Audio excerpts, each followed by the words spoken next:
I'm Tiff Beatty. I'm the Program Director of Arts, Culture, and Public Policy at the National Public Housing Museum. We are based in Chicago, Illinois, but we're a national museum. So our mission is to really be the first cultural institution to tell the story of people of public housing through oral history, which is our core archive.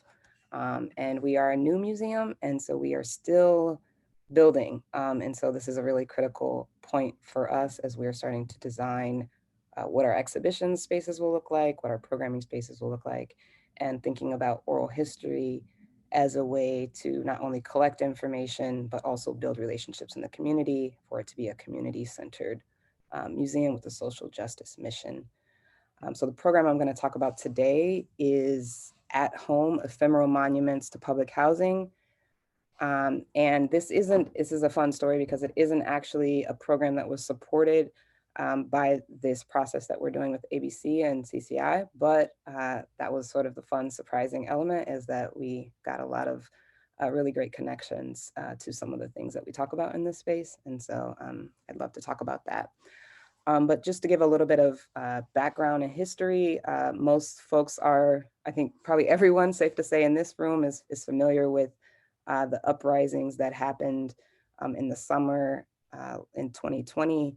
And in Chicago, locally, in August of last year, the city of Chicago announced a racial healing and historical reckoning project to assess memorials and monuments and other art across Chicago. Our executive director at the NPHM, Dr. Lisa Yoon Lee, is actually on the advisory committee charged with grappling with the often unacknowledged or forgotten history associated with the city's various art collections, including memorials and monuments.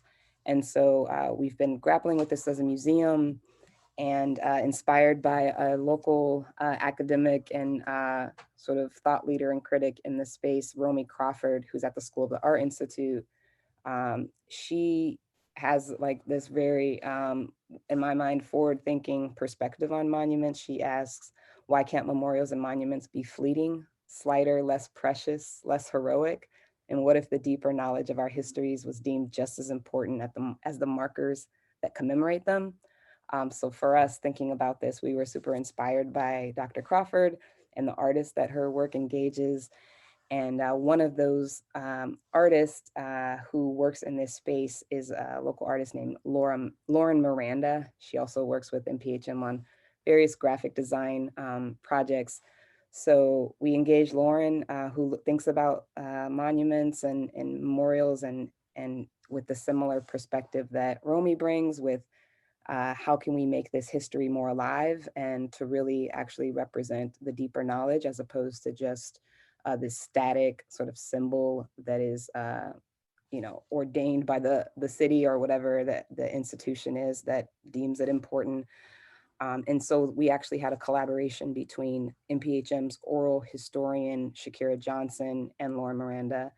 Shakira is a former public housing resident. She's on staff with us full time. That actually just happened recently. And this project, I think, was also part of that onboarding as she got more deeply involved with some of the other projects that we have at the museum. So she actually curated the oral history excerpts, which were incorporated into a projection installation. And we were hoping to have this, and we actually were successful with this, but we had a 3-day exhibition. So it was temporary and it was installed outdoors. Of course, this is during COVID-19. So we were very careful with making sure that we set up everything so that folks could view the exhibit safely and had just certain hours that we had the installation up. So I'm really excited to show you all just a short video of some of the narrators, which are the residents that we invited to see the monument that was created with some of the excerpts from their oral histories, and they're responding to them. Hatch, and I lived in Jane Addams public housing from the age of 2 all the way to the age of 16. And this was literally home, just a few feet from here. We lived at 835 South Ada, and my mom actually passed away in the apartment, in the bathroom. early in the morning in January of 28, 1967, in a snowstorm. And so for us, this is really for our family and the generation sacred and really holy ground for us. And but great memories of a great childhood here.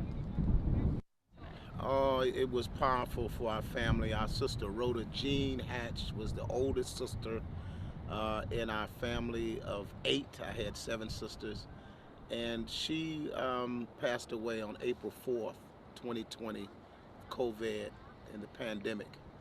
And we saw her words, the poetry of her words. We weren't able to have a funeral at the time that she passed, and so all of this has really given us a lot of feeling of fulfillment to see her words lifted up and to know that her story has been told and she will not be forgotten. My name's Shalonda McIntosh. I live in Cabrini Green. It was beautiful. It's speechless. Um, just to know that my voice is heard. To know that it, it, it means a lot. Um, it's love, it's compassion, it's touching at the same time. Um,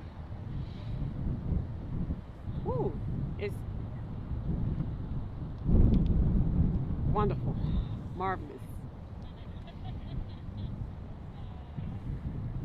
Just to know that the museum is like it'll connect us all. It'll make a difference what development you're from. All of us share the same common goals. All of us want something bigger and different in life. We had candy stores in every development. We had people that did hair in every development. We had entrepreneurs in every development. We had issues in every household, and everybody got along. Everybody was family. Everybody played. Everybody looked out for each other. And just to know that it's sitting right here, this museum, it gives everybody that never lived there a look onto what's really happening there, how they really can see it instead of viewing us from a different point of view. My name's Raymond McDonald. I live in Cabrini Green, apartment complex 870. My impression of seeing the stories represented in the James Adam homes, that was awesome. I got a chance to actually see my words projected on a big screen. That's pretty cool when you think about it. In a different neighborhood as well too, one like my own. And it allows me to feel like I can connect with them a little bit more. Hopefully, the people who come back to this neighborhood and get a chance to see their neighborhood, get a chance to see my words in their neighborhood, and we can connect that way too. Because their real homes are kind of like my own. Um, what is next for the future? Let's let's connect. How can we connect a little more? Um, and thank you. I appreciate you.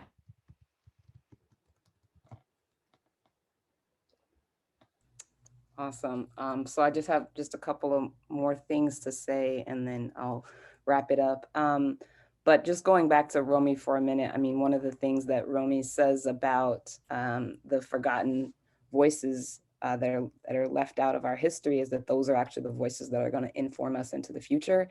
And I think that's exactly what happened with this project. So you all heard Shaq talk about the future and how we can stay connected. Also, we heard Chalanda talk about some similar things. And I think that this project was an eye opener, at least for me. I started at the museum in June, and so I'm still sort of thinking about all of our different strategies and how they support each other. And for me, I really came away thinking about how we are leveraging our archive and artists to bring people together in ways that are really low stakes and in some ways giving a gift, sharing something, starting with that generosity. And then just there's really no limit to what can happen in those spaces. So even after some of those conversations that you saw on video, there were more conversations off camera. Chalanda actually asked if the museum would be interested in working together with her. I found out that she has a business, a housekeeping business, and she's very interested in working with the museum. And so we started talking more about that. She had no idea that her brother actually is on the board at NPHM. So we had a fun conversation about that. And then practically, in terms of our programming, we have the program that we are working on with ABCD is our entrepreneurship hub. And so just that conversation that really wasn't about the entrepreneurship hub, but we started talking more about our resident-led working group to actually create a cooperative business that's sponsored by the National Public Housing Museum.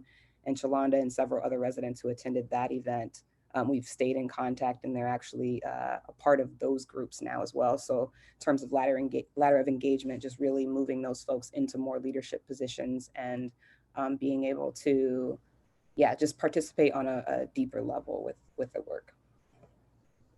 Oh, can I just say one more thing really quickly? The actual monument itself, it's funny because I didn't actually show that. But if you go on YouTube, there is a video of the monument, and it's called Ephemeral Monuments to Residents of Public Housing. So you can actually see the art that folks were responding to in this video. It is important, but obviously we wanted to have focus on the conversations with residents for this conversation.